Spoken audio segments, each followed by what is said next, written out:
40 хүрээгүй чуулганы танхим руу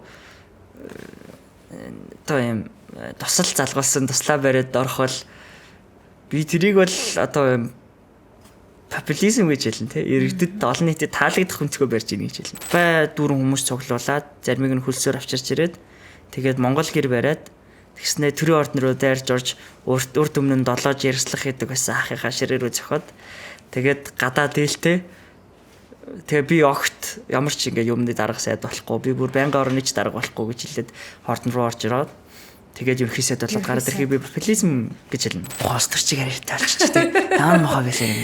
Хүнснэрээ. Би бол улмаагаа ингэж харж байгаа. Ирээдүйн улс төрч гэж бас харж байгаа. Яна. Тийм мундаг ах ш нар залуучууд найзууд илүү олноор орж ирээсэй тэгээ ажилласаа зөрөгтэй байгаасаа тэсээсэй тэсчүүлдээсэй гэж бодож байна.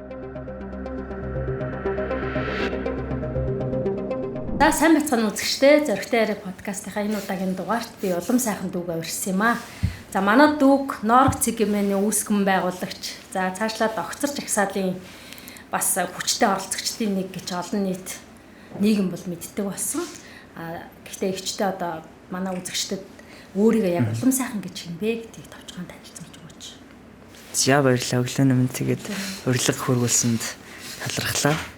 Намайг болохоор улам сайхан гэдэг. Тэгээд Норг Creative Studio буюу Норг цэгмэн хүмүүсийн мэдхээр бол тэ. Норгийн үүсгэн байгуулагч гүйцэтгэх захирлаар ажилладаг. За тэгээд бас хүмүүс янз бүрийн компанитай холбоотой гэдгийг за би бол эцсийн өмчлөгч наа тий. Тэгээд ерөнхийдөө бол яг мэрэгшил гэх юм уу ярих юм бол дижитал маркетер, яг технологийн компаниудаар ажилладаг байсан дижитал маркетер. Тэгээд 26 настай 2000 оных тийм залуу байна. Баярлалаа. Өнөөдөр миний зочдын хамгийн залуу зочин болж ирж байна. Тэгээд залуучуудаа ярилцах бас гоё байдаг. Та нараас урам авдаг шүү. Амжилт хүсье. За тий улмаа гэх залууг би шууд нэг асуултаар хүмүүс зарим улс төрчнөр бол тойруулж хариулдаг, зарим нь зоригтоор хариулаад ахшигдаг. Ер нь эх орондоо хайртай юу гэдэг асуултыг тавья. Яагаад гэдгийг баг манад өөрөө бас нэлээ нийгэм төлхөө чухал юм хийцэн үүрэг гүйцэтгэсэн учраас хариулах. Хинт хэлээ? Ойлгох асуудалсан чинь. Би эх орондоо хайртай гэдэг. За. Мэдээж эх орондоо хайртай. Тэрийг одоо бодоодох байх уу? Яагаад гэвэл угасаал ингээл төрхөөс авахлаа энд төрлөө өслөө энэ эх орны бүтээгдэхүүн болж тэ хоёр монгол хүний дундаас гараад тэнд Монгол боловсролын системээр дамжаад тэ улсын сургуулиудыг төгсөөд монгол хүмүүсийн төлсөн татврын мөнгөөр боловсрол эзэмшээд тэ тэгээд монгол хүмүүсийн дунд нийгэмшиж хүмүүжээд тэр хүмүүсийн сайхан сэтгэл тэр хүмүүсийн найрсаг зан тэр хүмүүсийн сайн муу бүх зүйлийг нь өөртөө шингээгээд тэ зам болохоор нь хөдөө явж амар амгалан мэдрээд тэгээд өсцөн торинцсон одоо энэ үрсэн тэр хүмүүсийн хайрын дунд амьдарч байгаа учраас би бол эх орондоо угсаа хайртай хосоор аргагүй гэж хэлнэ. Тэгээд тэгтээ нөгөө энэ нөгөө хэлэх нэг өөр хийх нэг өөр бахалтай. Тийм учраас хамгийн энгийн үйлдэлүүдээс эхлээл ер нь бол эх орондоо хайрлах хайр бидэнд бас харагдах бах тий. Одоо хөдөө гадаа ялангуяа 100 дотоодын аялал жуулчлал айгүй хүндэр хүчсэн байгаа үед зуны үйлдэл гадагш одоо хөдөө гадаа явах таачсан тий. Хог саваа ахгүй бахаас авахлал харагдах бах. Тэгэл камплах соёлох авахлаа. Тэгэхээр мэдээж тэгэл цаг хугацаанд харуулах бах. Ямар ч тааш тэгэд би бол бодохгүй хариулах нь хайртай л гэж хариулах бах. Мохосторчиг яриатай болчих тий. Наан мохоо гэсэн юм. Хүнснэрээ. За тэгээд ер нь нийгэм лөө гарах сонин ийм ховор тохиолдол гарч ирсэн л да хүмүүс одоо юу гэдгийг албан газар ажиллах, говийн карьераа хөөх гэл явхад олон л шат амжилгыг дамжиж ш нилээн одоо энэ оргил руу очдог. Гэтэл медиагийн хувьд бол одоо тэр огцорч агсаалыг зохион байгуулсныхаа хувьд олон нийтийнхээ талархлыг хүлээсэн. Яагаад энэ жагсаалыг ер нь зохион байгуулах болов? Ямар сэтэл төрөөд энэ нийгмийн том одоо үйл хэрэглөө орчих вэ? Ер нь мэдээж нөгөө зорилго нь бол огцор. Тэгээд нэр нь болохоор огцрох амархан гэдэг нэртэй жагсаал. Ерөнхийдөө бол 2025 оны 5 дугаар сарын 13-ны өдөр тэр болохоор одоо жагсаалын урт өдөр байхгүй. Тэгээ маа найз өн мөнх гэ залуу бит хоёр ерөнхийдөө санаачилсан. Тэгээ яг ер нь бол нөгөө тухайн моментод би бас хамгийн ихний бичлэгээрсэндээ хэлсэн баг. Тэр тэгтээ жагсаалт ерөөс холбоогүй бичлэг байхгүй. Тэгээ тэр бичлэг 2.2 сая үзсэн бичлэг. Тэгээд яасан бэ гэхлээр ер нь ингээд өөр орнуудад ийм төрлийн скандал гараад ийм төрлийн одоо шуугин анд игдээд улс төрчнөр ийм төрлийн хариуцлагагүй үйлдэл гаргацсан. Хөрөнгө оруулалтын мэдүүлэг зөрчсөн. Тэ? Улс төрчдийн хамаарал бүхэн хүмүүстэй холбоотой ийм том лакшери зардлууд гарцсан байгаа тохиолдолд шууд докторлтын биш 2 3 жишээ хэлээд ингээд яасан бичлэг. Тэгэд за одоо жишээлбэл Америк нэгдсэн улсын конгрессийн гишүүн байлаа гэхэд тэр конгрессийн гишүүн жишээлх юм бол өөрийнхөө офисыг тохижуулснаасаа болоод жишээлх юм бол шууд огцорч байгаа чинь гэдэг юм тий. Шууд шалгуулал. Тэгтэл манайд ягаад ийм байдгүй юм тий. Одоо ингээд нэг хуульчин сайдыг офисныста бараг л алтаар бүрсэн гэдгийг бидэд хэд сонссон тийм асуудал хийж гарсан тий. Тэгэл тэр өрөөг тохижуулсан төсөмд тэдэн тэр бүнд олсон масан гэдгийг нь бидэд гарсаар үж чимээгүй байгаа л гэдэг шин. Гэхдээ энэ мэтүүлдлүүд байгаад байх тусам бид нар ягаад ингээд юу ч хийхгүй байгаад идэв. Гэдгээс сэтгэлтэй. Тэгээд бас тэр бичлэгний ардаас хүмүүс аягүй их нэг тиймэрхүү постууд их бичсэн. Тэгэл та нар гэдэг нь ингээд нийтэд 70 нийтийг хэлж байгаа шүү дээ. Тэгэл та нар шуугаал өнгөрөн штэ. Тэгэл дээрээс чинь те. Дээрээс чинь ингээл толгой дээрээс чинь баг шээгээл та хэдийн өдөөс ингээл жоохон сенсацдаг тэгэл өөр сэдв яриулаад хідэн мим хийгээл хөвчлөлтөө болгож жоок болгож өнгөрөөгөл ингээл дуусна штэ. Та хариуцлага тооцож чадахгүй штэ гэдэг маягийн ийм төрлийн сэтэлжүүлэх гэх юм уу эсвэл бассан постууд байсаахгүй. Гэхдээ тэр хүмүүс бол ингээд эсэргүүцэж байгаа хүмүүс яг үнэндээ л тэ оюутныг. Гэхдээ тэр нь орчихгүй. Нэр яахаараа тийч чадаж хариуцлага тооцож яахаараа болтгүй юм бол тэ. Яахаараа ингээ өнгөрөх ёстой юм гэж бодоол. Тэ байжсэн чинь ажлын руугаа ороод хитлээр нь жагсаалтаа нэг тэр. Жагсаалч хаан байгаа л ер нь яах юм бах гэлдэг гэсэн чинь манай ажлынхаа нөгөө 3 сарын 18-ны баримтлагаанаас шахил амнаас ер нь амар залхацсан. Амар стресстэй ер нь бол ажлаас салшрах шинжтэй болцсон байсан. Тэгээ бүгд амар сэтгэл зүйж жоохон ядарцгаацсан. Тэгээ манайх бөл чи өөрөө гараад жагсаалч бид нэр лавлаа гэдэг гэхгүй гараачлах. Тэгэл би чи ингээл Facebook-ийнхаа найзуудыг гүйлгэж ирсэн ээ. Энэ л мэн таныг гэж бодоагаа та өнөөрөө бичихгүй. Хай биш. Хай жагсах гэдэг байхгүй. Тэгсэн чинь шууд өөдөөс би угаасаа жагсах гээд ажилласаа чөлөө аваа байж гэдэг байхгүй. Тэгэл хэлэн жагсахад угаасаа бэлэн байсан. Тэгэл шууд тэр оройноо уулзаал. Тэгээд энэний түүх айгүй сонирхолтой. Одоо ингээд яг бид айгүй ийм импульсив юм уу өөрөө ийм сэтгэл хөдлөлөөрөө шийдвэр гаргадаг. Гэхдээ бас амар мүцүүлтэй үнэн ч айгүй бол найзуудтай. Тэгээд мэдээж бас ухаадаг шийдвэр гаргадаг. Хэдий сэтгэл хөдлөлөөр ч гэсэндээ. Тэгээ тийм айгүй бол найзуудтай учраас тэр найзуудтайгаа бүгдийн зөвлөл соёлтлаасан. Тэр оройн уулзаал нэг солонгос идэл бит хоёр хоёлаа. Тэнгүүтээ ардаас нь шууд юу орол риф гэдэг юм буйтхан пиний газар нууш газар ахгүй. Тэгээд тэн дотор шууд хамгийн том ширээн дээр нь сууж байгаа л тэгэл найзууд руугаа илжил залгаал орой 9-10 гэхэд тэр ширээг 20 хэдэн залуучууд төр төрчихсэн баг. Тэгэл тэр залуучууд яг тэр бүрэлдэхүүнээрээ хүн оруулж гарахгүйгээр чагсаалын зохион байгуулалт бага хийгээд яг тэр дотроо л бүх юм зохион байгуулсан юм л. Тэг яг бид хэд чагсаалын алдаануудыг орж анзаарчсан л та. За нэгдүгээр талхлаарээ баг нь ингээд өөрчлөлтөд орж бутраад хоорондоо нийлдэг ч юм хүмүүс учраас тэр чинь гахралдуулахад яг амархан. Хоёрдугаар талхлаарээ багтаа шинээр ингээд янз бүрийн явуулгын хүмүүс авчдаг оруулцдаг. Аль нэг бос төштэй амаралтай хүмүүс энэ дээр тий. Ялангуяа ийм тогтмол жагсагчдыг ингээд оруулж ирээд нөгөө хэд улс төр мэддэг болж тэмцэж байгаа болж үжиглэж байгаад дахима тавьдаг ч юм тий. Гуравдугаар талхлаарээ сэдв зорилгоо өөрчилчихдэг. Нэр нь өөрчлөгдчихдөг баг тонс тий.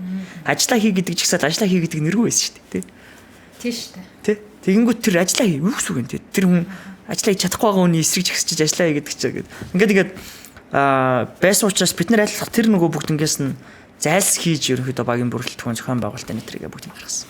Тэгэхээр энэ дээр судалгаа сайн хийгдсэн байна. Оновчтой шийдвэрүүдийг сайн гаргаж чадсан байна шүү дээ, тийм мундаг. За тэгээд огцорч жагсаал бол үр дүнд хүрсэн. За одоо их чинь нэг юмар жишээ татаж ярих гэдэг. Магадгүй яг та нар маань ингээ бүхний тэмцэгч, жагсагч байх албагүй шүү дээ. Нийгэмдээ төвчлэлээр бас өөрчлөлт болдог юм а гэдгийг харуулсан. Гэхдээ одоо магадгүй энэ жоохон сэтгэлийн үед онцгүй санагдаж магадгүй шүү. Гэхдээ зоригтой асуучих.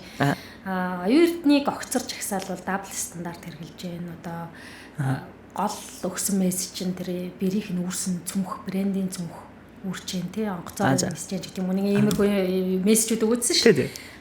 Гэтэл одоо нэг оюутлогоо гэдэг нэг айхтар сэдв гарч ирлээ л дээ. Тэгээ яг олон хүмүүс л нэгдэж байгаа шиг байна. Энэ дээр ер нь залуу үе маань яаж орж ирэх бол ер нь юу гэж бодож байна?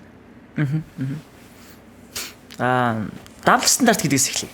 Тэгээ дабл стандарт гэдэг үг өөрөө ямар утгатай үг юм бэ гэхлээрээ нэг хүнд тавьсан ёс зүйн шаардлага өөр нэг хүнд давхардуулж тавихгүй байгаа тохиолдолд тий. Аль эсвэл юу гэдгийг миний орох ёстой өрөө тий одоо жишээлх юм бол бүх хүн тэгшүүн орж олно гэчээд зарим нэгэнд нь ялгаж хаалга хааж ивэл ч юм уу тий. Тэгэнгүүт оюутлогын асуудал тэр улс төрчийн хөрөнгө оруулалтын мэдүүлэг зөрсөн хоёр бол нэг ёс зүйн хэмжээтэй асуудал биш. Нэгдүгээр хоёр өөр скелийн шал хоёр өөр төвшний томоохон асуудал. Хоёрдугаар талхлаараа бид нар ингээд оюутлогоо гэд сэдвийг ярихлаар одоо жишээлх юм бол миний хувьд бол олон нийтэд тавьсан нээлттэй байгаа бүх мэдээллүүдийг авсан байгаа юу гэж авсан байгаа. Гэхдээ олон нийтэд нээлттэй байгаа мэдээлэл нь өөрөө бид нар оюун дүгнэлт хийгээд чагсаалд оролцоход ч юм уу. Аль эсвэл чагсаалт зохион байгуулахад ч юм уу. Аль эсвэл зам дээр очиод гойлон мод Пруст чинь нэгээр зам хаахад ч юм хангалттай хэмжээний мэдээлэл биш байна. Би бол тэгж хэлнэ. Тийм учраас аль тал нь яг зөв аль тал нь буруу гэдэг дээр ч айгүй хэрэгэлцтэй. Одоо жишээлх юм бол Moody's ч юм уу ингээд юм томоохон ингээд дэлхийн одоо зээлч зэрэгэл тогтоодог байгууллагууд энэ төрийг харангуут тухайн үед одоо ингээд 2008 он ч юм уу оюутлогын гэрээ яригдж эхэлж байгаа 2008 9 он ингээд тухайн үеүүдэд байсан Монгол улсын зээлч зэрэглэл бидний тухайн үед байсан санхүүгийн нөхцөл байдал бид хэдийн тухайн үед өмнө татсан байсан хөрөнгө оруулалтын төвч гэдэг юм тий. Ингээ харахад тухайн үеийн оюутлогын гэрээний нөхцөл байдал бид хэдийн хийж болох байсан хамгийн сайн нөхцөл байдал хамгийн сайн гэрээ гэж хэлж байгаа хүмүүс аягүй байна. Нөгөө талаараа одоо дахиад бид хэдийн үүсцэн байгаа санхүүгийн нөхцөл байдал Рио Тинтогийн оруулсан хувь хэмжээ ингээд тэр байгууллагын ализинер инвест хийсээр хагаад хүлээсэн байгаа ашиг хэмжээний эдийн засгийн эрсдлийн хажууд одоогийн Монгол улсын тэр хилцээр ширээний ард суух leverage буюу хөшүүрэг илүү том болсон учраас бид нар одоо яг хичээж хагаад гэрээний нөхцлүүдэд сайжруулах хэрэгтэй гэдэг үнцэг байгаа. Тэгээ би аль алиг нь буруу гэж бодохгүй байгаа. Аль аль нь үнцэг. Гэхдээ би аль нэг рүү талж ороод туйлшраад одоо жишээлх юм бол чагсаал цуглаа хийгээд эсвэл оюутлогоо гар гэж солиорох хэмжээний тийм одоо оюун дүгнэлтийн хэмжээний хангалттай мэдээлэлтэй биш байна. Аль нэг тал дээр нь би бас тийм өндөр хэмжээний ихтгэл өмшөлтэй биш байна. Тийм учраас би энэ асуудал руу бас тэгж яхахтар одоо юу гэдэг гойлмод чирээд орохоор хэмжээнд биш байна гэж бодож байна. Би бол улмаагаа ингэж харж байгаа. Ирээдүйн улс төрч гэж бас харж байгаа. Яа тэгвэл энэ салбарт орсон одоо залуучууд бол нэлээ хүчтэй бас улс төрд гарч ирж байна. Лада самбуу сэтгүүлч байна тий. Замхуй Сэлгэн гишүүн бол бас одоо сэтгүүл зүйн төлөөлөл тэг яг ингээд олон нийтэд харилцаад хүнтэй нийгэм л одоо өгөх ёстой мессежээ сайн өгч чаддаг энэ чадварлаг хүмүүс өнөө цагт бол бас лавгийн таймер гэж гарч ирж байна л да. Тэгээ мэдээж та нар маань улс төрлөө орж таарна. Тэгэхээр би нэг юм улс төрчийн асуулт асуух гэдэг. Монгол улс бол өөрөө их өвөрмөц онцлогтой. Дэлхийн одоо бусад орноос ялгаатай. Нүүдэлчний соёлоороо ч гэх юм уу, байгалийн баялгаараа ч гэх юм уу. За тэгээд яг биднийг тэжээх гол юм бол байгалийн баялаг байгаа байхгүй. Тэгэхээр энэ дээр хэрвээ одоо 10 жилийн дараах, 5 жилийн дараах улмаа улс төрч болоод орж ирвэл байгалийн баялагын хуваарлт, байгалийн баялагын санч гэдэг юм уу, энийг ер нь яавал одоо бусдад тэгш хүртээмжтэй хүргэх юм бэ? Энэ тал дээр ер нь бол world nationalism буюу баялагын одоо националчлал, баялагын үндэслэх үзэл гэж ярьдаг юм байлээ л те. Одоо баялагтай эзэн Монгол гэдэг те. За одоо ингээд монголчууд ер нь бол үндэслэх үзлээр л амьдарсаар ирлээ монголчуудын сүүлийн улс төр те. Хамгийн сүүлийн хоёр ерөнхийлөгч Алтмаагийн бодлого Монгол ялна гэж. Энэ национализм шүү дээ. Үндэслэх үзэл шүү дээ. Национализм гэж юу юм бэ гэдээ аваад үзэхлээр бүх дарангуулагч нарын хамгийн ихэндээ барьдаг те нази гэдэг чинь национализм яг үнэндээ. Суур философи нь бүр. Дахиад үргэлжлүүлээд арай бид нар сайжирч байгаа мó гэд хөрсөх ерөнхийлөгчийг харахаар баялагтай эзэн Монгол гэдэг те. Энэ баялагын национализм болчихж байгаа даа. Баялагын үндэслэх үзэл. Зөөр үндэслэх үзлээс баялагын үндэслэх үзэл рүү ингээд жилж байгаа. Ерөн зүгээр нөгөө тэгш хуваарлалт те. За тэгэл одоо баялагын нийгэмчлэл гэдэг байгаа зүйлүүд бол Венесуэлийн жишээг аваад ярихад айгүй хэцүү. Бид нар ингээд юу гэдгийг национализм эсвэл одоо жишээлх юм бол тэгш хуваарлалт яриад за эсвэл юу гэдгийг цэвэр социалист хэв шинжээр хөгжсөн өндөр хөгжилтэй орн бол олж харахгүй. Одоо BDT хараад байгаа зарим нэг Скандинавын орнууд өндөр хөгжилтэй тэгсэрнэ өндөр татвартай хуваарлт аягүй их хийдэг халамжийн эдийн засагтай гэж яригдаад байгаа орнууд бол хуучин яг хөгжлийн замлыг харах юм бол капитализмын маш өндөр хөгжилтэй болсныхоо дараа капиталист соёл, капиталист нийгмийн үндсүүлүүд сайн төлөвшсөний дараа л яг тэр шилжилтүүд нийгмийн халамжийн бодлого сайжрах хөрөнгөтэй болсны дараа нийгмийн халамж сайжирж байгаа ийм кейсүүд. Нөгөө талаараа муу кейсүүд аягүй их байгаа. За тэгэнгүүт зүгээр Венесуэлийг аваад ярихлаар юу ихлээр тэнд ингээд одоо Чавес тэ одоо юу гэдгийг Мадуроч гэдэг юм ингээд нөгөө аваад ярихлаар одоо ингээд нэг юм байгаа. Одоо жишээлх юм бол 20 дугаар зууны их үе, 20 дугаар зууны дунд үе гэл тэгэнгүүт Венесуэл бол ингээд баялагтай. Тэгээд тайгуулууд аягүй хэрцэн. За нэмээд дээрэс нь Европын болоод одоо ингээд Америк нэгдсэн улсын асар хөрөнгө оруулалтууд ороод ирсэн. За тэгээд тэр асар хөрөнгө оруулалтууд орж ирээд тухайн компаниуд төлөвшөөд байжгаад хөрөнгө оруулалтуудаа хийгээ байж хахад тэн дээр национализм гаргаж ирээд национализм бишээс илүү социализм үзэл санаа гаргаж ирээд за бид нар өөрсдөө баялагаас хүртэж чадахгүй шүү дээ. За бид нар ингээд иргэдтэй тэгш байрлаа. Эний чинь төр авах хэрэгтэй, төрийн өмч байх хэрэгтэй гэл.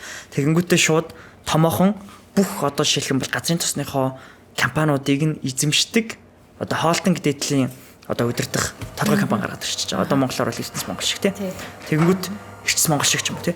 Тэгэнгүүт Эрдэнэс Монгол шиг энэ том компани гаргаж ирээд тэрийг буцаагаад бүх байсан өмчүүдийг нь хурааж аваад 3 дахь 4 дахь төгшин хөрөнгө оруулалтууд хөөгөө гаргачихж байгаа. Нөгөө талаасаа бол асуудалгүй орн гэж бас угаасаа байхгүй. Одоо жишээлбэл тухайн социализм ярьж байсан хүмүүсийн хувьд асуудлуудын үндэслэл бол тодорхой хэмжээний үндэслэлтэй. Яаж исэн байна гэсэн чинь тухайн үед Америк нэгдсэн улс газрын тосны босруулах үйлдвэрүүд байхдаа Венесуэлт аягүй ойрхон асар их боловсруулах үйлдвэрүүд барьжсэн. Ерөнхийдөө ингээд нөгөө экспортлоод зөөгөөд баг шууд тэндээ боловсруулаад босч оруулаад нэгсэндээ тухайн түүхийдийг дахин одоо боловсруулаад эцсийн бүтээгдэхүүн болгож гаргах дээр нэмүүртэг шингээхтэр аягүй бага хөрөнгө оруулалт хийгээд олборлох гаргах дээр л аягүй хөрөнгө оруулалт тэгээдээс нь үнэн. Гэлээгээд тэрэн дээр шууд гаргаж хаяад шууд өмчийг хураагаад ороод ирчихэж байгаа бол тэр буцаагаад нөгөө олон улсын байгууллагуудын санкцуудад орох. Нөгөө олон улсын санхүүгийн хоригууд арга хэмжээнүүд дамрагдах тий. Бидний эдийн засгийг буцаагаад хөл дээрэн сөхрүүлэх үйл ажиллагаануудынхаа суурь болоод ирчихэж. Тэнгүүд тийм нэг юм мэдээч одоо жишээлх юм бол хөрөнгө оруулагч нар гадаадын хөрөнгө оруулагч нар бизнес эрхлэгчид гэдэг бол сайн улсын аян хийж байгаа одоо хандлагч нар биш ээ. Тийм учраас тэд нар ашиг гаргахыг бодно. Маш бага зардлаар түүхийдээ гаргаж авахыг бодно. Бид нар тэгж хөрөнгө оруулалтыг оруулж ирчээд өөрсдөө энд буцаагаад боловсруулах, цаашаа нэмүүртэг шингээх, эцсийн бүтээгдэхүүн болох хөрөнгө оруулалтаа бид тэндээс олсон мөнгөөр өөрсдөө хийж явах хэрэгтэй. Тэ? Бусад түүхийд рүү оруулж ирэх, нефтийн хамаарлаас гарах өрөө үү, тэ? Тэнгүүд бид нар тэр юмнуудаа хийхгүй байж одоо орж ирж байгаа урсгалаа хаах ажиллаа хийгээд. Гэтэл бид нар энэ орж ирж байгаа урсгалыг яаж тогтоон барих вэ? Яаж илүү сайн үр бүтээлтэй хэрэгжүүлэх вэ гэдэг рүүгээ илүү их анхаарах хэрэгтэй байсан гэж. Тэм учраас юу гэдгийг баялагыг хурааж авах, хуваарлалт хийх гэдэг бол их тийм ухаалаг гэхээс үйлдэл биш. Бас тийм хийж ядадах ч юм биш. Тэ одоо юу гэдгийг их тийм тэрийг хийх, тэрийг ярина гэж амах, тий амлах эсвэл тэрийг яриад улс төрийн нэмжлэг авах ч айгүй амрах. Одоо би энийг яриад одоо угаасаа л хараалгуул шүү дээ. Гэтэл нөгөө талд нь баялаг хуваарлаа гэж ярьж байгаа хүмүүс л хараалуулахгүй шүү дээ. Тэд нар чинь айгүй амархан хүн яриад хамгийн амархан дэмжлэг хүртэх сэдвийг ярьж байгаа чинь яаж одоо хараалуулах юм те. Тэгэхээр тийм учраас яг хараалгуулаад чамаагүй хэцүүг нь барьж авах байх гэж бодож байна. Тий, хоёулынх нь энэ ярианаас биш дээ. Одоо нэг ийм юм гарч ирж байна л та. Монгол орн өөрсдөө одоо бид нэр цөөхүлээ баялагтай. Тэгээ бусад орны жишгүү зөндөө явцсан, алдсан байна, олсон байна.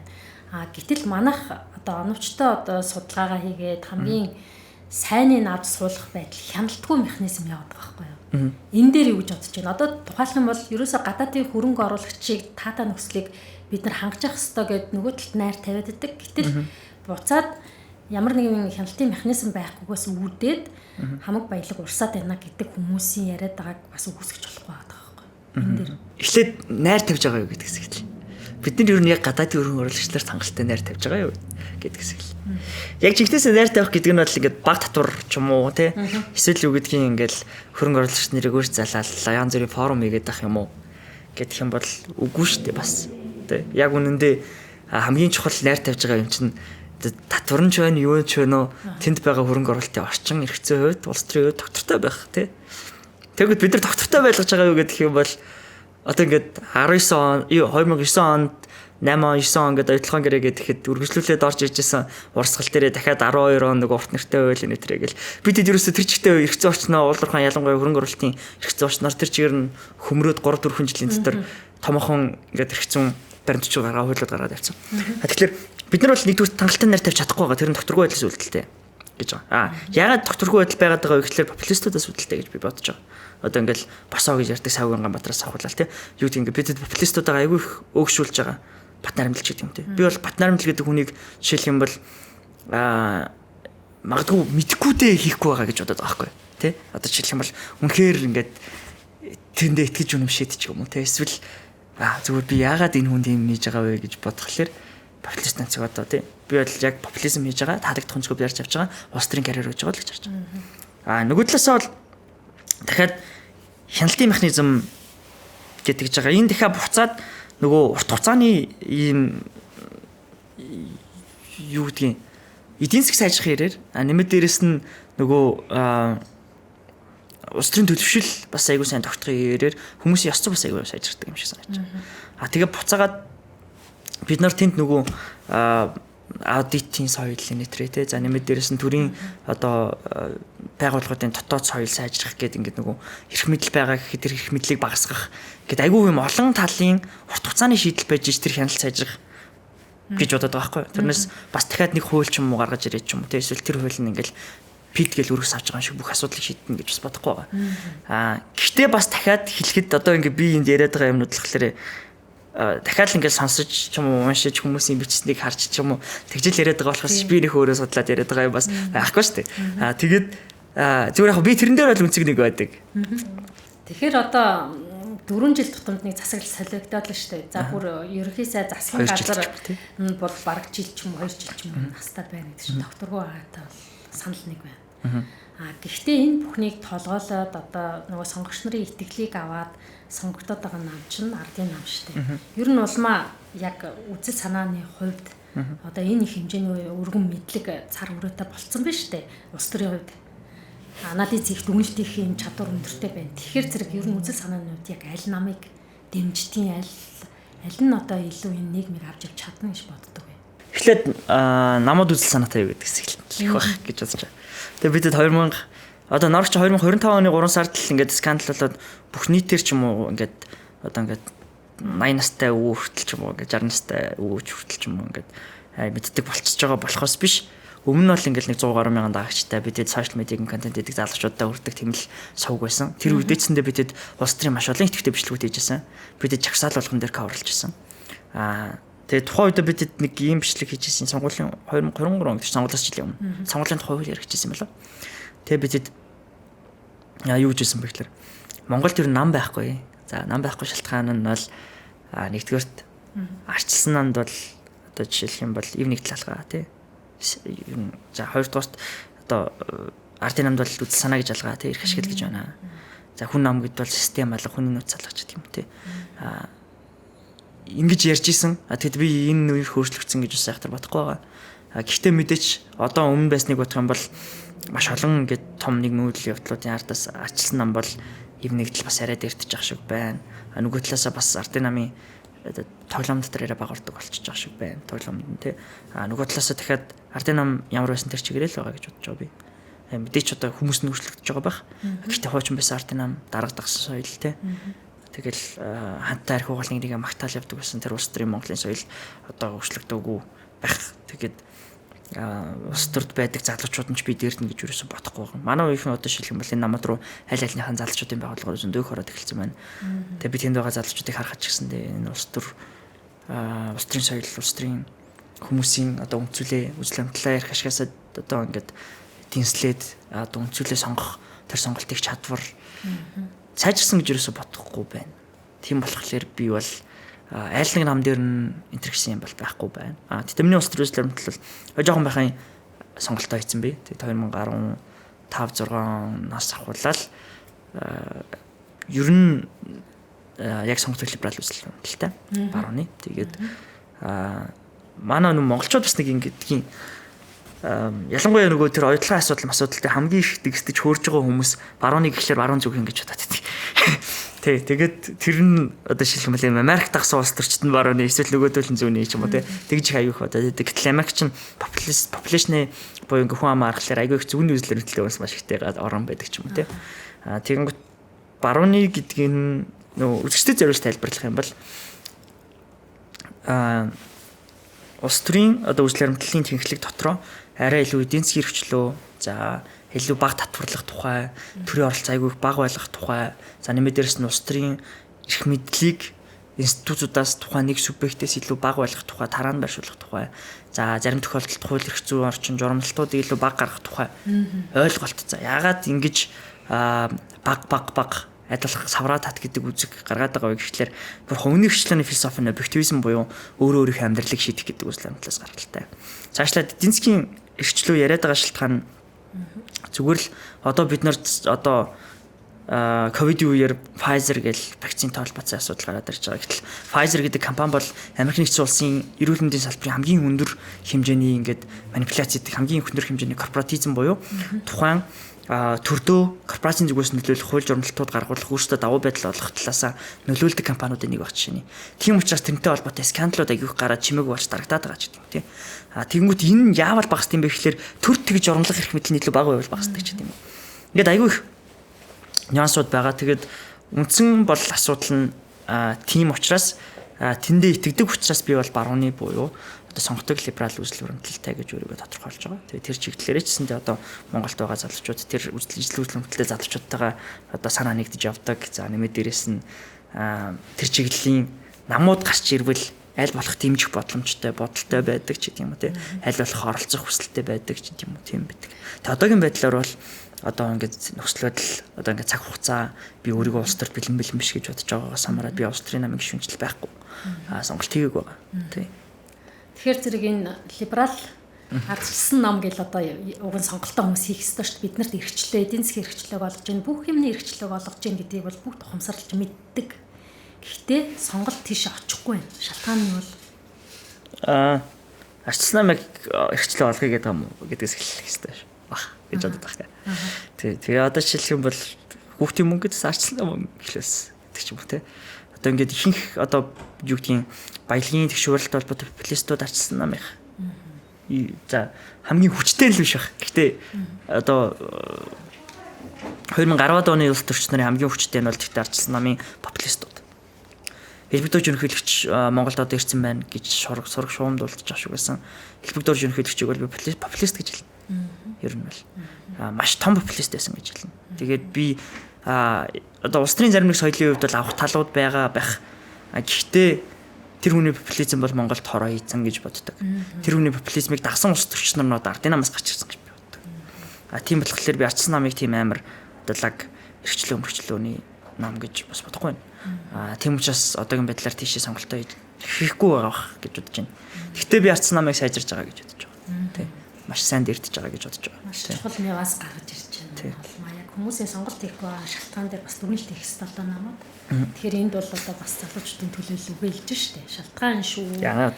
Яаж би одоо найлал намаас нь айгүй олон ингээд хүмүүс одоо зарим ингээд хүндэлдэг хүмүүс бас байдаг. Одоо ингээд Монголын улс төрчин 126 одоо юм мангас гараа суудсан юм угаасаа байхгүй шүү дээ. Тэгэл 126 гэдэг чинь энэ 3 сая хүний жижигсгсэн 126 л байгаа шүү дээ яг үнэндээ тий. Бид нарт нэг наараа байна Монголд бас тий гэд одоо 3 сая гэж бодохоор чинь тий нэг 200-300 мянган наараа бас байгаа шүү дээ. Монголчууд өөрсдөө бас тийм шүү дээ. Тэгээд жижигсгсэн Монгол улсад тэр 126 ч юм ааш. Тэр дотор эрдэмтэн байгаа, мундаг хүмүүс байгаа. Тийм эрдэмтэн төлөөлөл тий. За тэгэхээр одоо хоёул намууд бол ялцчгүй одоо энэ улс орон яаж явах юм, засаглал ямар байх юм гэдэг шийдээд байгаа нь үнэ. Тийм.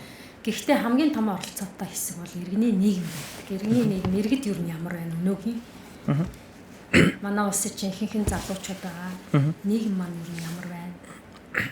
Би бол ихэнх залуучууд байгаа нь бидний хувьд амар хацтай гэж бодож байгаа. Яагаад би тэгж бодож байгаа вэ гэхлээр одоо ингээд бид тэ сонгуулийн итгэв ярихлаар ингээд залуучууд саналаа өгдөгөө баг залуучууд ингээд энэ сонгуул буруу явж байгаагийн гол ингээд хаваргай тий дандаа тэгдэг. Гэхдээ датаг нарахлаар болохоор залуучууд өгд юм билээ.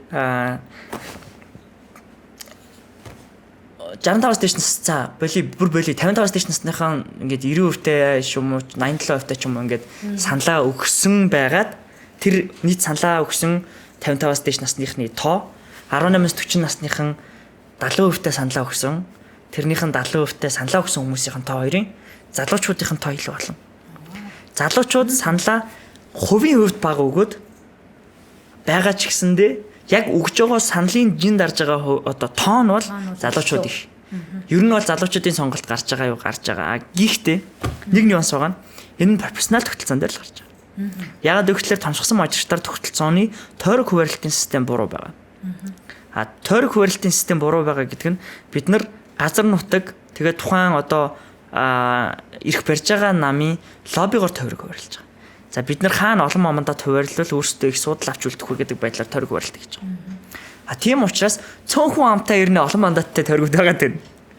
3 аймаг нэгтгээд тэ тэр 3 аймаг нь яг үнэндээ одоо Улаанбаатартайгаа нэг дүүргээс цөөхөн амтай. Тэгсэн ернээ Улаанбаатартайгаа нэг тэр дүүрэг нь 3 гишүүн гаргана. Нөгөө тойрог 10 гаргана. 8 10 гаргана. Энэ нөгөө баланс чинь санал алдагдуулаад байгаа байхгүй. Хөдөө байгаа нэг иргэний санал хотод байгаа нэг залуугийн саналаас илүү жинтэй. Тийм байна. Мажоритараараа. Энэ бидний хамгийн том сонгуулийн алдаа л ер нь сонгуулийн хуулийн дээр буюу сонгуулиас жилийн өмнө хилцэгдээд дуусаад батлагдаад байгаа сонгуулийн тухай хуулинаас болохоос биш. Тэр том левер нь бол хар машин биш. Тэр том левер нь бол өгөөд байгаа хүмүүсээс биш тийм. Тийм хүмүүсээс биш. Харин тэр залуучууд саналаа өгөөдөх тэр саналыг нээгдүүлээд байгаа сонгуулийн хуулинд байгаа гэж би бол. Нөгөө талаас сонголчийн боловсролын асуудал байгаа юу гэвэл байгаа. Тэр асуудал гэхдээ бас цаг хугацааны эрхэн шийдэгдэнэ. Бидэжсэндээ энэ асуудал бас хөрөнгө оруулах зорилготой өөрсдөө ингээд кино хүртэл хийгээ явж байгаа. Тэгээ тэр бас цацагдсан байгаа нэрээ таглам. Тийм. Тэгэхээр одоо ингээд бид нар нэгдүгээр залуучууд өгөхгүй байна гэдэг бол хотлаа. Одоо энэ бол үлгэр домог тий. За бас манипуляц. Залуучууд угаасаа өгдөггүй гэдэг блейм хийгээд байгаа байхгүй. Тэгээд тэгэж одоо шүүмжлэхийнхаа хажуугаар бас залуучуудын улс төрийн идэвхийг унгаах зорилго байна. Хоёрдугаар талхлаараа дахиад нэг манипуляц байгаа залуучуудын улс төрийг унгаах дахиад нэг манипуляц нь болохоор би сонголт оролцохгүй гэдэг инфлюенсерүүд. Оролцож болно гэхдээ итгэл үнэмшлэр оролцож болж байгаа хэрэг тий. Хүн дэмжгэлтэй яа. Эсвэл сонгуульд саналаа өгөхийг уриал та сонгуул гоё зүйл тий. Сонгуул гэдэг чинь гоё гişээс илүү зайлшгүй зүйлээ гэдгийг бас амар хүмүүст ойлгуулах хэрэгтэй. Тэгэхгүй бол одоо ингэ сүүлийн инфлюенсер залуучууд сонгуульд оролцохгүй сонгуулийн тухай контент хийхгүй гэдгээр рефлексдэг болоод байгаа хэрэг. Тэр бол одоо би буруу гэж хэлнэ. За манай ахарамчд залуучууд одоо манай судлаач бас энэ сонгуулийн тал дээр мэдлэг хуримтлуулсан, туршлага хуримтлуулсан кино хүртлийгээд амтсан улмаагийн маань киног үзээд тэгээ өөрийнх нь ярьж байгаа ярианаас бас та бүхэн бити нөлөөлөлт дараараа тий хин нэгний одоо та нарыг итгэхгүй шүү гэсэн муу мэдээнд бити автаарай гэдгийг л одоо хэлэх ёстой байна гэж ойлголоо. Баярлалаа. За тэгээд ер нь бол энэ кино гэдэг рүү чинь бол зайлшгүй асуух ёстой гэж бодсон юм. За энийгээ би нэг бодит жишээдэн дээр хэлээд асууя. Би одоо 2024 оны сонгуульд авчсан намаас хойд бус буюу 4-р тойрогт өсгөл болгон Орхон аймагт нэр дэвшсэн ганц эмэгтэй байхгүй юу? 8 нэр дэвшигч чинь нэг нь эмэгтэй би байхгүй юу? Ер нь баяр үргэх юм бас шүү дээ тий. Эмэгтэйчүүд байх ёстой шүү дээ өгөөрэй тий. Дэвшснээр баяр үргэлж өгүүлээ зааш. Хүний хувьд яагаад сонгуульд ялагдл хүлээдэг шалтгаануудыг бие махбодоор мэдрээд туулцсан байхгүй юу. Тэгээд яг хараахан чинь киног нь үзэж амжаагүй байна. Тэгээд үзнэ. Ер нь энэ киногоор сонгогчд нарт яг юу өгөхийг зорьсон юм? Гол зорилго нь ялагдлын шалтгааныг бол би бүр мэдэрсэн. Гэхдээ энийг бол би ярихгүй байна. Тэгээд би уг нь боломж олдол төр тойрог хуваарлтын асуудлыг ярьчих хүндчий гэж бодсон. Тэгээд бидэд кинонд шингээх гээд бас юм наалтахгүй байсан учраас ярьж удаагүй. Энийг би бол тэгтээ сая асуудлын энд бас ярьчлаа гэж бодож байна. Ерөн зүгээр манай нэг юм 18 таа дүү дөнгөж анхныхаа сонгол өгөх гээд. Тэгээд ийм комик зурдаг хүүхэд байхгүй. Ажлын шугамар л танилцж ирсэн юм. Тэгсэн тэр хүүхэд над руу ингэж чадчихад хаа улмахаа ингэж сонгуул удахгүй болох гэж байна. Энэ ер нь яадаг юм бэ? Яах юм бэ? Ер нь юу юм бэ? Би хариулах гээд оролцохгүй юу? Нэр юу гэж үгүй юм. Тэр чадаа тий. Тэг бичээд дуусгах юм байна эсвэл тий. Айгүй хэцүү байхгүй. Тэгээ би За яа ийм контент юу гэлээ. Юм болтойгоо тий юм болтойгоо тий. А тэгэнгүүт бас нөгөө талаас би өөрөө сонгуул гэж юу юм бэ гэхээр мэдх юм уу? Яг бүр нүрэн тий. Би яг хариулж чадах субъект нь муу юм уу? Ер нь хариулж чадах субъект гэж байна уу? Байхгүй байсан байхгүй. А тэгээд боцсон юм. За сонгуул гэж юу юм бэ гэдгийг харуулах юм хэрэгтэй байна гэдгийг ойлгоцсон ботцсон. Гэхдээ яа бол мэдэхгүй. Тэгтэл маань ерөнхий редактор ах угаасаа ийм төсөл санаачилсан байсан. Одоо сонгуулийн тухай баримтат кино юмрын сонгуулийн яаж явдгийг тэр пропаганданы яаж явдгийг сонгуулийн одоо сурчлагын хоногуд те яаж өнгөрдгийг сонгуул хүмүүсийн амьдралд яаж нөлөөлдгийг хүмүүс сонгуулаас ямар хүлээлттэй байд юм хөдөө сонгуул яаж өгдгийг саналаа яаж өгдгийг гадаадд саналаа яаж өгдгийг хотод саналаа яаж өгдгийг те насны төлөөлөлд сонгуулийг өгч харж байгаа юм бэ гэдгийг харуулсан кино яа гэдэг санаа гаргацсан. Бидэд продюсерлах тухай бас ярьжсэн. Гэхдээ миний зориг хүрхгүйсэн баг. Чадах байлгүй те. За нэгдүгээр бас санхүүгийн авч нөхцөлөд юу байгаа вэ кампани энэ төрөө те. За тэгээд эн чинь одоо сонгуулийн үйлрэл яг үнэндээ те. За бид нар одоо ядаж энэ саналаа өгөхөд нь уриалсан кампанид ажил хийгээд одоо хүмүүсийг саналаа өгөхөд нь уриалсан контентууд хийвэл уг нь энэ нөөц нарай илүү үр дүнтэй юм уу? Тэг бодчихсон тэгтэл. Яг бас бодтол дээр энэ зориглож энэ төсөл рүү орсон амарч байсан. Тэгээд ерөн зүгээр харуулахыг зорьсон юм сонгуул гэж юу юм бэ гэдгийг ирээдүйн ямар ч насны сонгогч хариулт авахыг хүсэх юм бол өгөх нэг цэгийн үйлчлэгээ гэдэг шиг нэг цэгээс бүх мэдээлэл авах боломжтой тийм зүйл байгаас гэж байна. Анхнаасаа бол мэдээлэл олох боломжтой л одоо зорилготой л төслөөсөн. Тэрнээс ч одоо тэр барилгааны дараа гарсан сенсацууд шиг нэг тийм ерэн сурвалжлах бүтээл гэм тэрийг нь олж илрүүлэх тухай байгаагүй. Гэхдээ манай кинон дээр сонгуулийн тухай үйлчилж байгаа маш олон кейс байна. Ер нь 3-4 кейс гарсан шүү. Тэгээд энэ баримтчилгаа хийгдээгүй байсан бол цаг хугацааны хувьд арай эрт гарах байсан уу? Кино. Эрт гарах байсан. Тэр оныхоо 6 сард гарах байсан байхгүй. Тэгээд баримтчилгаа хийгдээс баримтчилгаанаас хойш амар их скандалууд болоод бидэд өөрсдөө ч одоо ажиллаа хийх чирчвчдэг болоод тэ нэмээд ирсэн сэтгэл готрол зарим. Одоо бол тэр асуудлаас бүрэн чөлөөлөгдөж чадсан уу? Одоо ер нь асуудлуудаас ер нь нэлээд чөлөөлөгдсөн. Одоо тэ санхүүгийн асуудал нь устаргайг. Тэр санхүүгийн асуудал одоо медиа компаниуд байгаа асуудал бас салцсан уу? Салцсан. Одоо баяр хүргээ тэр чинь том амжилт. Тийм. Одоо ер нь бол буцаагаад бидэд нөгөө дахиад хэрэгжлэх үүсгэх ажлууд байгаа мэдээж. Одоо кирвэрт дэмжигдэлцсэн те буцаага тэнд байсан субъектүүдээс хэрэгжлэх үүсгэх ажил байгаа, шүүгдэх ажил байгаа. Яг тэгэхээр энэ чинь нөгөө бидэдийн ажлыг салгартуулсан бүтэн гээд бараг сар гаруй хугацаанд бидэдийн бүх тоног төхөөрөмж хурааж аваад өгөөгүй. Тэгээ бид нар ажиллаж чадаагүй. Тэр үе цалингаа тавьж чадахгүй ингээд зөндөх асуудлууд үүсэж байгаа. Тэгээ тэр нөгөө алдагдал нэтрээ тэр цаг хугацаанд алдагдсан боломж өөрчлөлийг бидэд бол одоо төлөвлөх хэрэгтэй. Яхаараа ингээд хүссэн үедээ хууль хүчний байгууллага хэл мэдээллийн байгууллагуудыг барьж ороод эсвэл юу гэдгийг те одоо ажлыг нь салгартуулаад тэгчээд ямар нэг хариуцлага үлээхгүй шүүгээл субъектэн зогтохгүй тэгээд институцээрээ нэг хэсэг баалуулаад өнгөрч явах хэрэгтэй гэдэг нэг юм асуудал байна. Хоёрдугаар талаар ер нь яг энэ төрлийн асуудлуудаас ер нь нэлийн салснууд шалтгаанууд уусаа байгаа. Одоо жишээлбэл 13 14 гэдэг манайхыг шалгаж ирсэн яг одоо цаасан дээрх зүйл ангин. Тэрнээс шууд ингээд гадуур аягүй их олон өөр зүйл ангид явсан шүү дээ. 19 18 тий Орос үндэсний өмнөдлийн галан ботлох мөнийтэй тоглоом яасан хийсэн гэл бараг л нөгөө бүхэл зүйл ангийг гадуур яриад сенсацлаад исэн хууль зүйн яамныхан сайд нь. Гэхдээ наана нь бичгэн дээр бидэд харуулахтаа болохоор 13 14 гэдэг л цаас оруулж байгаа байхгүй. Тэгээд тэр одоо нөгөө зүйл анги нь өөрөө үнцөлийн цэцэн шийдвэрээр байхгүй болсон. Одоо ямар ч 13 14 тэр угаасаа үнцөл зөрчсөн зүйл анги байсан. Угаасаа үнцөл зөрчсөн хуулиар ашиглаад тэнд хэвлэл мэдээллийн хэрэгсэл маш олон инфлюенсерүүд маш олон одоо хувь хүмүүсийн эрхийг зөрчиж ирсэн байгаа байхгүй. Тэр маань нэгдүгürt байхгүй болчихсон дээр бол айгүй сайн нааш тааж. Зөв хуулиараа үндсэн хуулиар байхгүй болчих 13 14 тий. За тэгэхээр энэ хүний эрх чөлөө гэдэг сэдвэлээ хоёлоо шууд явж орж байна. Хүн ажиллаа чөлөөтэй хийгээд үзэл бодол үгээ хэлээ тий. Жагсаж цуглаад илэрхийлэх бүрэн эрхтэй үндсэн хуулиараа. Гэтэл бид нарыг бүр ингэж зориудаар хааж боосон энэ хууль ер нь бол хилмигдүүлэхээр байв уу? Яг тэр хуулийн байгууллагт очиж шалгуулахад ямар айдас мэдрэмж төрж байна? Ер нь хангалттай хилмигдүүлэх байх. Гэтэ 13 14 ч хилмигдүүллээ гэдэг 450 сая төгрөг оруулна л да.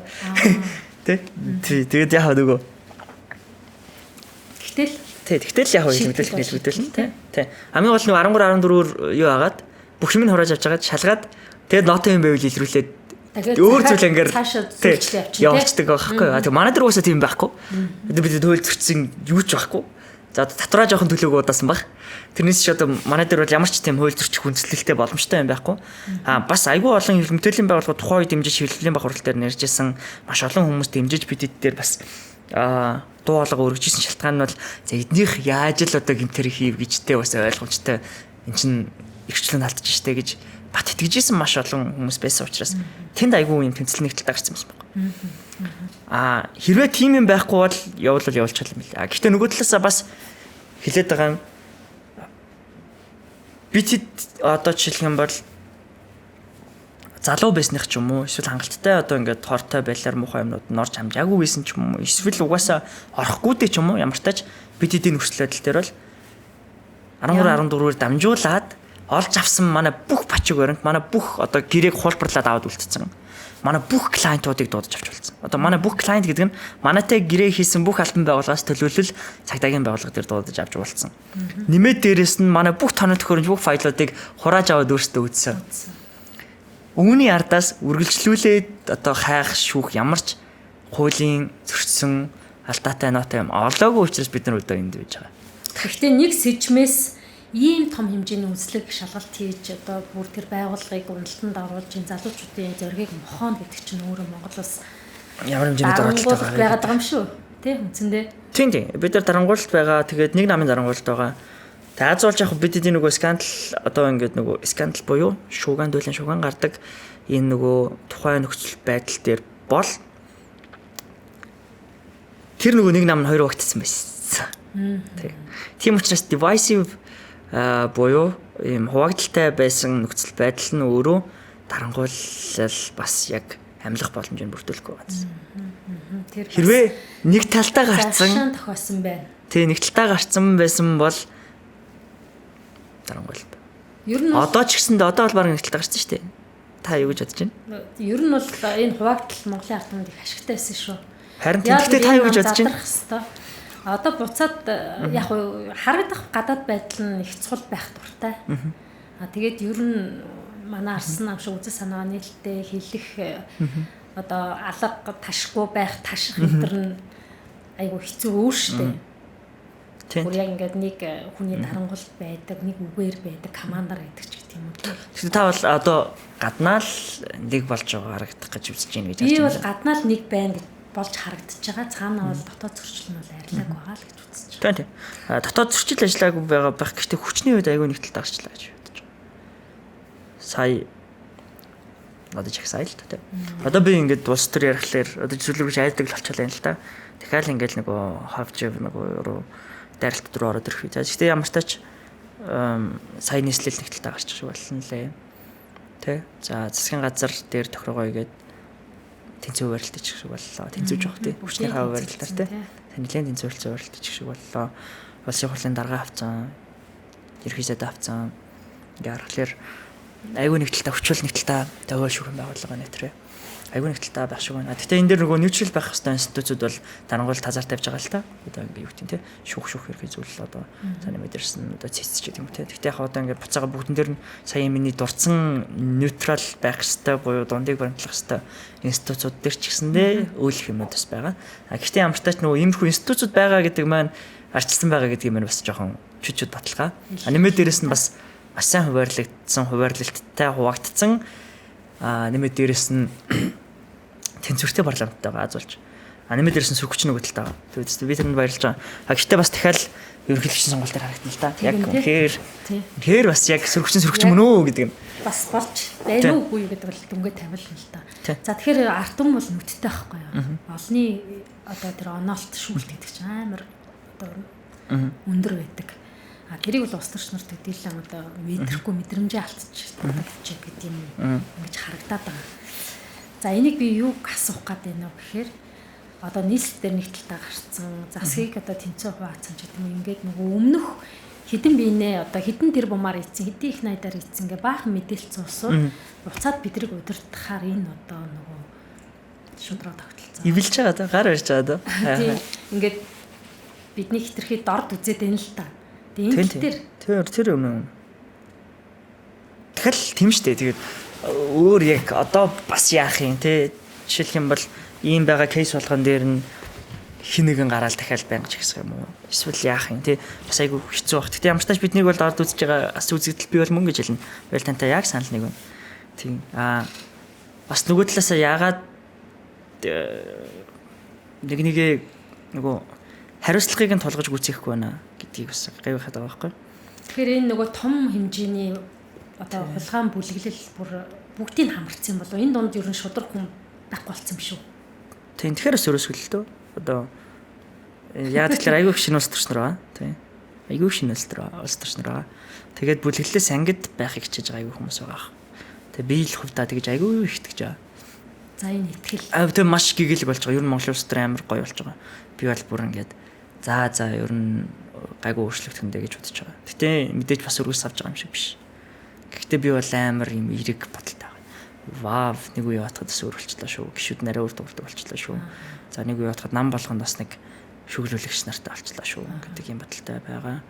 Нөгөө талаасаа тэр шүглүүлэгч нар ч гэсэндээ улс төрийн карьер хийхэд бол багсаг ингээд юм ингэж магадгүй. Тэ эцсийн үндэ бол сайжирч байгаа юу сайжирч байгаа. Азуулж популист нь хааруулт төгсөн популистууд гардаг боллоо тий. За тоглоомш. Энэ популистууд гэж хэлхийн. Гэхдээ яг ер нь хамгийн том популистууд ягаад бүгд хааруулт байгаа юм бол басан чинь. За.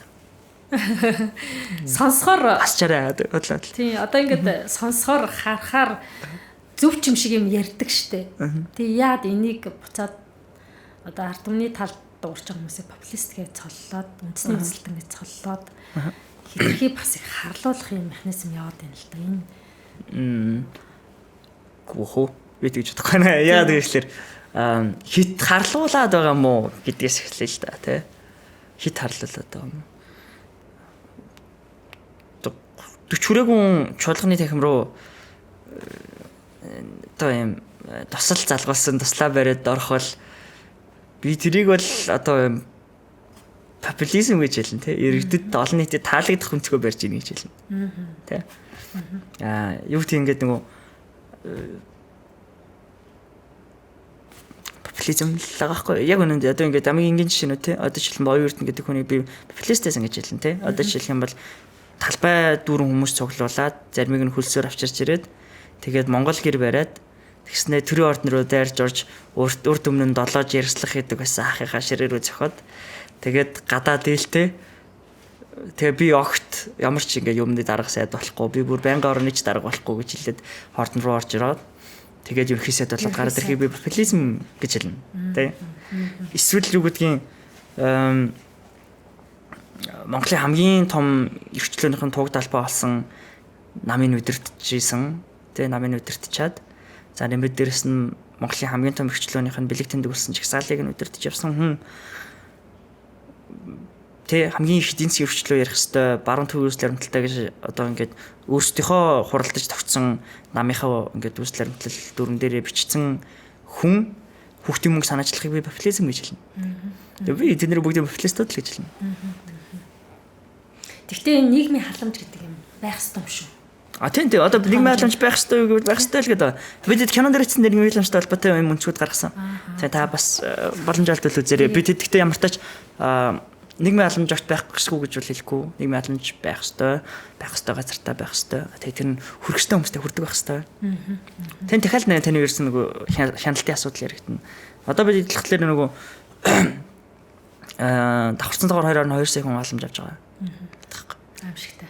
Том тооштой. Тийм амар том тоо байхгүй. Тэгэхээр манайх угаасаа нөгөө удирдах байгаа намынхаа гол үзэл баримтлалын дагуу халамжийн системийг хэмжиж тэнгууд сонгуул санал өгдөг хүмүүсийн тоо ч марыг тэр авцсан шүү дээ. Тийм. Би яг нь түрүү нөгөө сонгуульд явж би махандараа мэдэрсэн гэдэг нэг хамгийн том шалтгааныг танаа кинонд гаргасан юм байна гэж ойлголоо. Энэ юу гэхээр тойргийн хуваарлт шудраг бас юм байлээ. Би одоо жишээлбэл тэнд 210 мянган сонгогчтой томсгосон тэр том аймагуд дээр үзээд 47 сумын 42 сумаар нь 17 хоног тойрч байгаа хгүй бид нар. Яаж бид нэр сонгогч нартайгаа уулзах юм, яаж бид нар танигдахын тий боломжгүй. За тэгтээ одоо энэ том намын бас арч буйнаар гişүүдийн сонгогч нарын одоо арчилсан үзэл санаатай хүмүүсийн дэмжлэгээр 34 мянган хүний санал авсан байхгүй юу. Гэхдээ энд одоо 15 Өөр тойрогт бол сонгогдох тоош тий. Ингээд яг энэгээр харьцуулаад чамаа хэлэнгүүд би сая окей тийм шүү дээ. Яг энэ бол хамгийн том шалтгаан гэж бодсон. Тийм. Энтэй холбоотой юм байгаа жишээлбэл жижиг намууд яаж 17 хоногт сонгуулийн сурталчилгааг амждаг вэ? За жижиг намуудаас сонгуулийн сурталчилгааг амжиж байгаа хүмүүс нь зөвхөн хуучин инфлюенсерүүд үнэхээр том улс төрчнөр ч юм уу тий.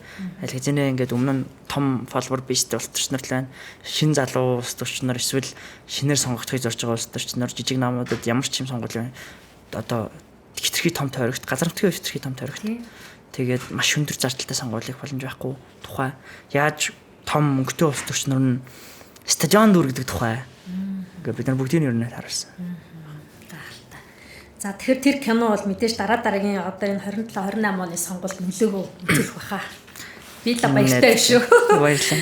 За тэгээд би нэвтрүүлэг ярилцлага эхлэхдээ эх орондоо хайртай юу гэдэг асуултыг тавьсан. За хүн болгон Монгол хүн болгон эх орондоо хайртай гэж хариулж чадна. Бид нэр энэ бол иргэн болж төрсний үүрэг. Тэгээд тэр тусмаа бид нар одоо Басад Ахмад үе рүүгээ явж гэн залуу үедээ илүү хайртай. Та нар маань илүү их одоо сонор соргог сэрэг байж яг саяны ярьсан жишээ шиг ямар нэгэн одоо үзэл суртал ямар нэгэн мөнгөний нөлөөлөлт автаагүй байсныхаа үр дүнд өнөөдөр ингээ гоё зоригтой яриа сууж байна. Хэрвээ одоо магадгүй хэл мэдээлэл чагсаал цуглаан хин нэгний хараат байсан бол өнөөдөр мэдээ бас эвгүй байдалд орсон сууж байгаа. Тэгэхээр бид нар бол та нарт хайртай шүү. Залуу юм улам сайхан шудраг байгаараа зарчимтай байгаараа гэдгийг хүсэж байна. За тэгээд ер нь хоёлаа яриагаа өндөрлөгт өгч байна да. Одоо улмаа маань ирээдүг, Монголынхаа ирээдүг юу гэж харж байна? Залуучууд маань их гадагшаач хэлээд байна. Яг энэ таатай орчин бүрдэж өгөхгүй байгаа нөхцөл байдлыг одоо улс төрчнөрт зориулаад нэг нь битээр улс төрийн сэдвтэ ярьсан юм чи зориулаад ингээ биднэрт нэг ийм л орчин, ийм л нөхцөл эх орн ийм л байдаг. Эндээ сайхан амьдрах гэдэг юм.